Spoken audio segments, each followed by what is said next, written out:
Before I begin tonight, I do want to talk because we're so close to the anniversary of September 11th.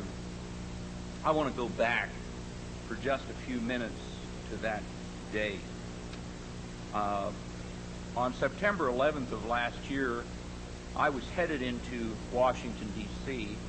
in my capacity as the chairman of the Religious Freedom Coalition. One of those laws or bills that we had been working on, or I had been working on, was the Sudan Peace Act. Now, in the southern Sudan in the last decade or so, there have been about 2 million Christians murdered by the radical Islamic government of the Sudan. Many of the families, the children have been taken away, and men have been murdered, and the children have been taken away and sold into slavery. In fact, there are many groups in the United States, several groups that just exclusively raise money in order to buy those children back from slavery. Well, we were able to pass the Sudan Peace Act out of the House very readily. And what the Sudan Peace Act did was basically say that any of the companies, particularly the oil companies working in the Sudan, that were financing the Sudanese government to buy weapons, to buy bombs in order to kill the Christians in the South, that those companies could no longer obtain funds on the capital markets of the United States.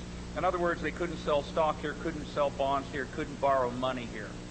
And they would be faced with either do business with the Sudanese or get out of the United States. And of course, they'd have to stop doing business with the Sudanese. And we believed that what this would do is the oil companies would go to the Sudanese government and say, look, you're going to have to stop murdering the Christians in the South, or we're going to have to quit doing business with you. That would have probably been what happened.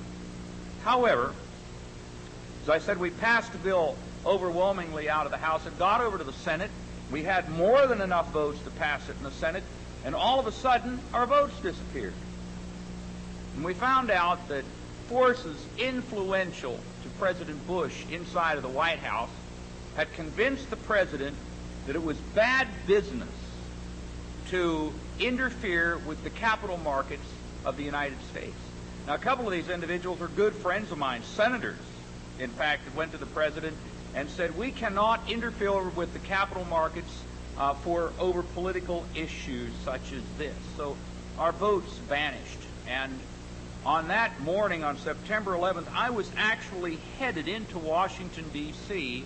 in order to go to a news conference with Senator Brownback and several congressmen, including